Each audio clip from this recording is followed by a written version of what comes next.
A Força Expedicionária Brasileira lutou na Itália contra o exército alemão e as tropas leais a Mussolini. De Monte Castelo a Fornovo, as tropas brasileiras lutaram com bravura pela liberdade e democracia. Entre estas estavam o 1º Esquadrão de Cavalaria de Reconhecimento, única unidade de cavalaria brasileira na guerra.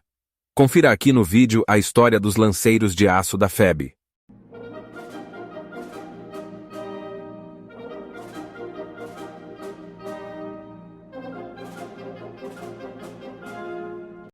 Entre 15 e 19 de agosto de 1942, os submarinos alemães afundaram 6 navios brasileiros, causando mais de 600 mortes.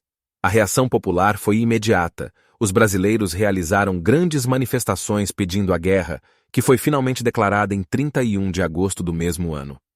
Inicialmente, o Brasil limitou-se a permitir que os Estados Unidos instalassem bases militares no Nordeste para fazer frente à campanha submarina alemã. Em um segundo momento, a Marinha do Brasil também tomou parte na luta contra os U-boats de Hitler, chegando a afundar alguns. Getúlio Vargas, presidente do Brasil à época, acertou com os Estados Unidos o envio de uma força expedicionária para lutar na Europa. Após anos de preparação e adestramento, foi criada a Força Expedicionária Brasileira sob o comando do general João Batista Mascarenhas de Moraes. A FEB era composta pela 1ª Divisão de Infantaria Expedicionária e elementos expedicionários de apoio, como funcionários de Correios, Banco do Brasil e outros. A 1ª Divisão de Infantaria Expedicionária era composta por 3 regimentos de infantaria, uma artilharia divisionária, um batalhão de engenharia e um esquadrão de cavalaria. Este tinha como missão realizar reconhecimento e segurança em proveito da divisão. A FEB chegou na Itália em 1944 em 3 levas, tendo seus primeiros embates contra tropas alemãs em novembro daquele ano. Com a chegada de todo o efetivo da Força Expedicionária Brasileira, a 1ª Divisão de Infantaria Expedicionária ficou subordinada ao 4º Corpo de Exército norte-americano. A divisão recebeu a missão de atuar no Vale do Rio Reno, com a finalidade de capturar o Monte Castelo, importante elevação da região. O esquadrão, nesse contexto, recebeu a missão de ocupar e manter de Crociale, onde protegeria o flanco oeste da divisão. No dia 19 de novembro, morreu o tenente Amaro, ao realizar uma patrulha de reconhecimento na região de Montículo. O esquadrão de reconhecimento permaneceu protegendo o flanco da Força Expedicionária durante todos os ataques fracassados a Monte Castelo. Após a conquista de Monte Castelo em 21 de fevereiro, as tropas brasileiras prosseguiram na ofensiva de primavera, e em abril, conquistaram a localidade de Montese, onde o esquadrão apoiou o ataque com suas viaturas blindadas. No dia 19 de abril, a 1ª Divisão de Infantaria Expedicionária recebeu a missão de cobrir o flanco oeste do 4º Corpo Americano na direção da cidade de Vignola. O esquadrão de reconhecimento foi a vanguarda das tropas brasileiras, enfrentando diversas resistências alemãs ao longo do trajeto. Em 24 de abril, o esquadrão iniciou sua missão mais importante na campanha, a perseguição em Coléquio e Fornovo. O comando aliado percebeu que os alemães iniciaram uma retirada para montar uma defensiva em melhores condições a norte.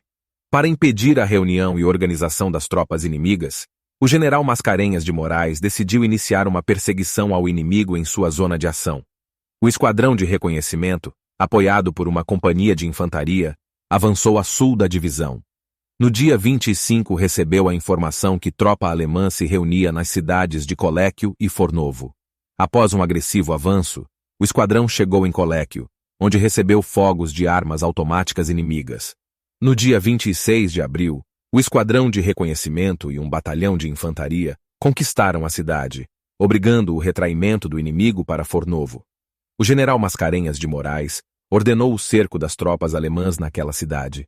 O esquadrão recebeu a missão de ocupar a cidade de Ramiola para impedir a fuga do inimigo. Em Medesano, o 2º e 3º pelotões derrotaram resistência inimiga e capturaram 120 prisioneiros. O 1º pelotão ocupou a cidade de San Andrea, onde capturou 800 alemães que se renderam. No dia 28, o Pitaluga ordenou a captura de Felegara. No combate, um blindado M8 foi posto fora de combate. Às 18 horas do mesmo dia, o esquadrão atinge Ramiola, fechando o cerco dos alemães em Fornovo. Na noite de 28 de abril, as tropas alemãs em Fornovo renderam-se ao comando da divisão brasileira. Foram feitos 15.000 prisioneiros, 1.500 viaturas motorizadas e 80 canhões. Após a rendição em Fornovo, o esquadrão recebeu a missão ocupar a região de Alexandria e Turim, no norte da Itália. Em 3 de maio, as forças alemãs na Itália se rendem para os aliados. O primeiro esquadrão de reconhecimento somente iniciou seu regresso para o Brasil em junho daquele ano. Seu último efetivo chegou no Brasil em 8 de agosto, finalizando uma das nobres páginas da história militar brasileira. Após 351 dias de campanha, o primeiro esquadrão de reconhecimento realizou diversas missões de combate, como perseguição, reconhecimento, patrulhas e ataques. 4 de seus militares tombaram em combate e outros 107 ficaram feridos. Mais uma vez pedimos para que curta o vídeo e siga o canal, sua ajuda é muito importante para o estudo de história militar. Muito obrigado e até a próxima.